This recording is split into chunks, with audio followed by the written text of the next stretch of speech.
Here, and I want to show you guys today how margin trading on Binance works.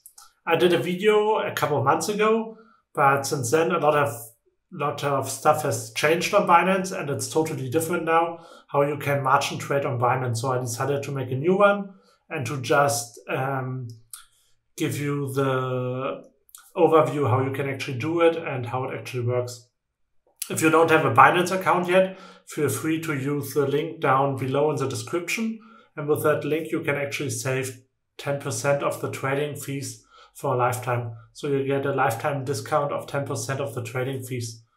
So feel free to use that. So what is margin trading?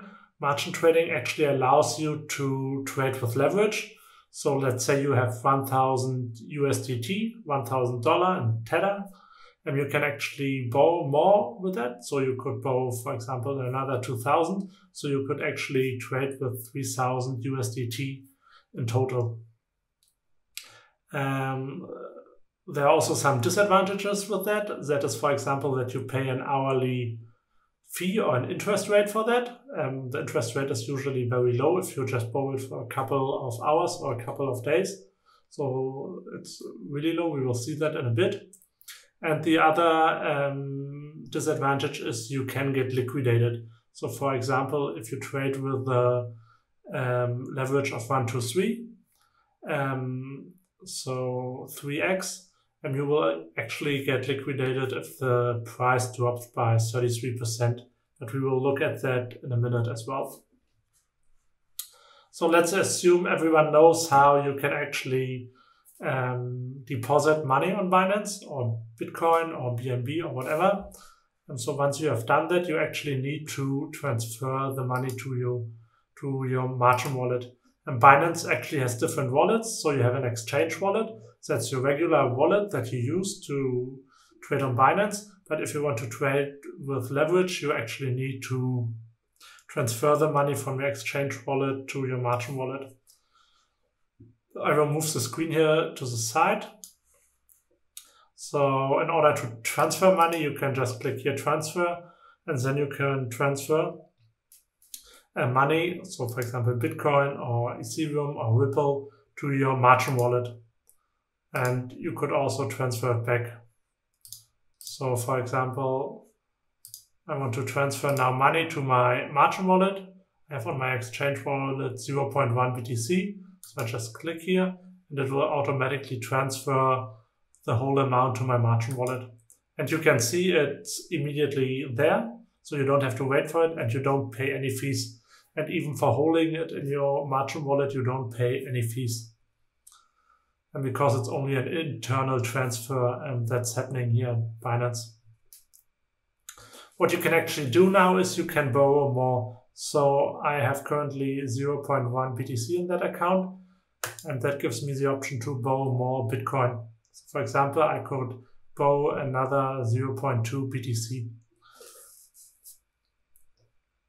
And I could just do that or like borrow half of it, which would actually double the amount I have. And what I didn't say is, here you pay an hourly interest, and you can see actually the hourly interest rate here. So it's 0.00041%, so it's very low, and you pay that hourly. So for every new hour that is started, or at the beginning of every new hour, you are paying that interest rate. So as you can see now, I have double the amount of BTC in my account because I borrowed some of the BTC. It's important to know that you can also borrow other cryptocurrencies like Ethereum and USDT. And if you borrow BTC, for example, that only makes sense if you want to trade it against another asset when you think the other asset will go up in price. So you will actually make more BTC by holding the other asset. And what you can also do is you could borrow USDT, so Tether. Let's say you have 1,000 Tether, you could borrow another 2,000, so that gives you 3,000 Tether. And assuming you want to buy Bitcoin because you think the price will go up, then it makes sense to buy actually Tether or borrow Tether, buy Bitcoin with it, And if the price of Bitcoin doubles, for example, so from, let's say you buy Bitcoin for 3,000 USDT Tether, you can buy Bitcoin with it, then the price doubles, and then you could actually sell the Bitcoin and you would get 6,000 USDT. So you could just pay back the 3,000 and you would make a profit of almost 3,000 USDT. Minus the interest fees, but the interest fees are very low. So you really have to be careful if you want to go long or short an asset. So if I borrow Bitcoin, as I said, it only makes sense if I have another asset where I think it will outgrow Bitcoin in value. So let's have a look at that. I could just go to exchange. And then I could buy, for example, Cardano, ADA.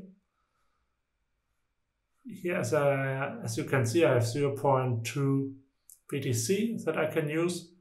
I'm in my margin wallet here, and that's important. And then I could just buy ADA.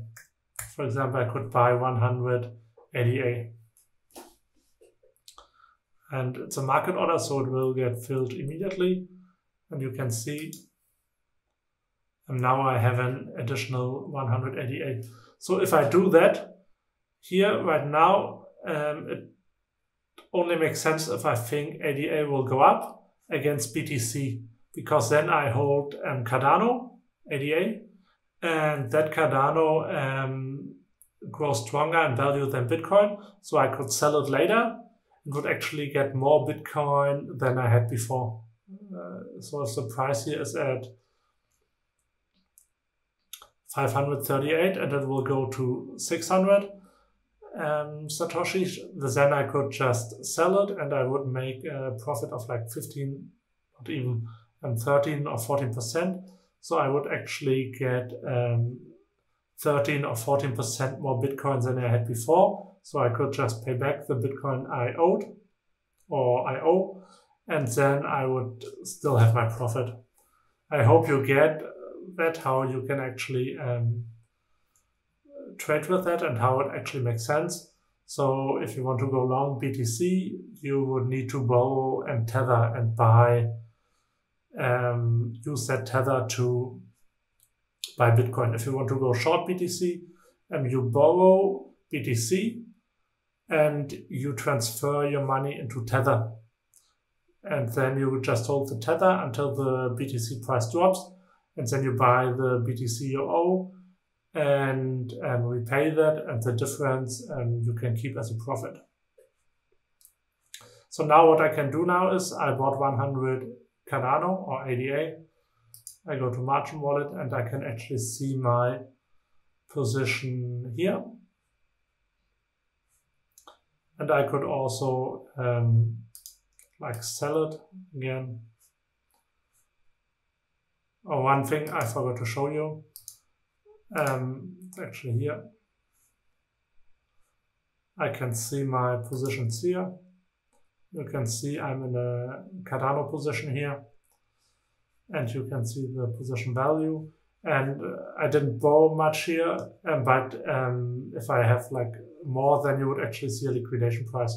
So if I invest all my equity or most of my equity into the position, then I would actually see a liquidation price here. And I would see how much further the price has to go up or down in order to reach that liquidation price.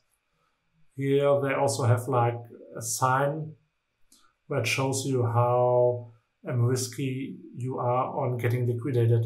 And liquidated basically means your position will get liquidated, all the money will go to Binance, and you lose the money you invested in that position. So let's assume you trade with 3x, and you would actually get liquidated if the price drops or goes up, depending if you're short or long. If the price changes 30%.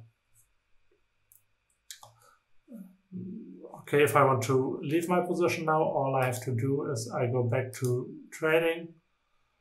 I can just say I want to sell ADA. I'm again in the margin wallet. I do a market order. I want to sell all of it. And then I could also repay the money I borrowed. So I could just click here on borrow, click to repay. Then I would actually repay the BTC. And I want to repay everything. Then I confirm repayment. And then I don't have anything borrowed anymore. So it's only my own equity that you can see here now in the margin account. I hope that gives you a good understanding how margin trading works and how you can actually long and short every coin now on Binance with margin trading. Maybe not all of them, but most of them. And if you have any question, please feel free to use the comments down below. And as I said, if you want to save 10% of the trading fees for a lifetime, so as long as Binance will exist, you can actually use my link down in the description. And thanks for watching.